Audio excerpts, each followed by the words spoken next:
খেয়াল করেছো কিনা আমি জানি না যে আমরা আমাদের ভালো থাকার দায়িত্বটা অন্যদের উপরে দিয়ে রেখেছি। অন্যদের চাহিদার, অন্যদের ইচ্ছা, অন্যদের প্রশংসার উপরেই আমাদের ভালো থাকা নির্ভর করে। যেখানে মানুষ এটা জানে যে প্রত্যেকটা মানুষই আলাদা, যেখানে মানুষই এটা জানে যে প্রত্যেকটা মানুষকে পৃথিবীর পরিচালক আলাদাভাবেই বানিয়েছেন, ইউনিকভাবেই বানিয়েছেন, সুন্দরভাবেই বানিয়েছেন। তারপরেও নিজের উপরে প্রশ্ন চলে, তারপরেও অন্যের সাথে নিজেকে গুলিয়ে ফেলে, অন্যের কাছে কিছু প্রশংসা পাওয়ার জন্য নিজের উপর প্রশ্ন তোলে।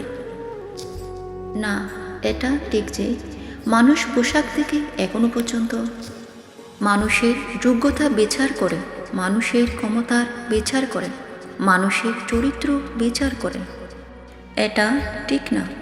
পোশাকের উপরে এখনো পর্যন্ত মানুষ সব থেকে বেশি গুরুত্ব দিয়ে থাকে।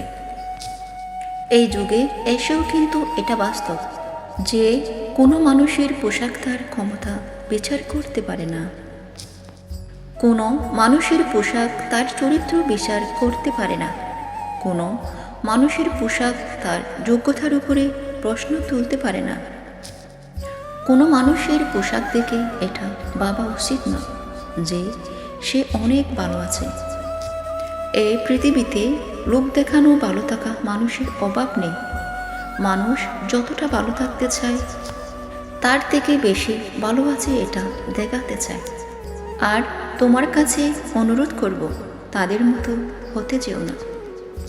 ভালো থাকাটা নিজের কাছে, তাতে লোকে কি ভাবলো, লোকে কি বলল, লোকে কি ভাববে, লোকে কি বলবে, তোমার কোনো যায় আসা উচিত নয়।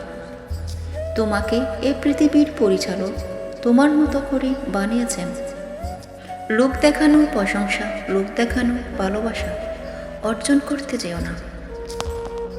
নিজের সুখের দ্বিতীয় অন্যকে দিয়ে দিও না। নিজের ভালো থাকার কারণ অন্যের উপর, অন্যের হাতে তুলে দিও না।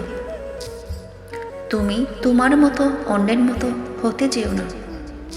তুমি ইউনিক। এ পৃথিবীতে এখনো পর্যন্ত ইউনিক জিনিসের কদর আছে। তাই তুমি যত থাকার চেষ্টা করো কেন অন্যের স্থানে নিজেকে বসাবে। মানুষ অভিনয় করতে ভালোবাসে। তোমাকে যেটা দেখাচ্ছে তার মানে এটা নয় যে 100% সেটা। মানুষ যেটা দেখায় সেটা সবসময় হয় না। কোনো মানুষও নিজেকে অন্যের সাথে, নিজেকে রাস্তাঘাটে বাজেভাবে রিপ্রেজেন্ট করে না। সবাই নিজেকে সুন্দর দেখাতে চায়, সবাই নিজেকে ভালোভাবে রিপ্রেজেন্ট করতে চায়, সবাই অন্যের কাছে প্রশংসা পেতে চায়।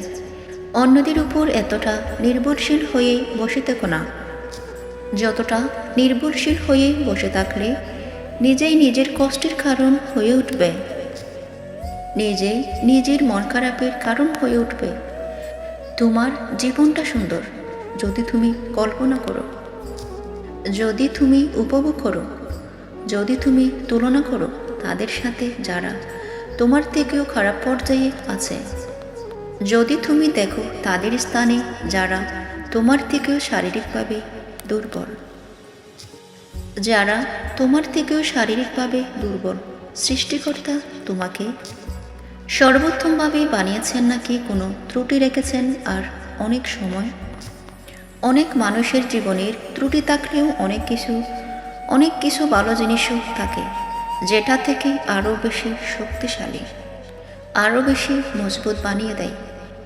তোমার একটা ত্রুটির কারণে নিজেকে দুর্বল ভাবার কোনো প্রশ্নই ওঠে না। নিজেকে খোঁজার চেষ্টা করো, নিজেকে বোঝার চেষ্টা করো, নিজের সাথে সময় ব্যয় করার চেষ্টা করো, নিজের সাথে সময় অতিবাহিত করো, নিজের গুরুত্বটা বোঝো।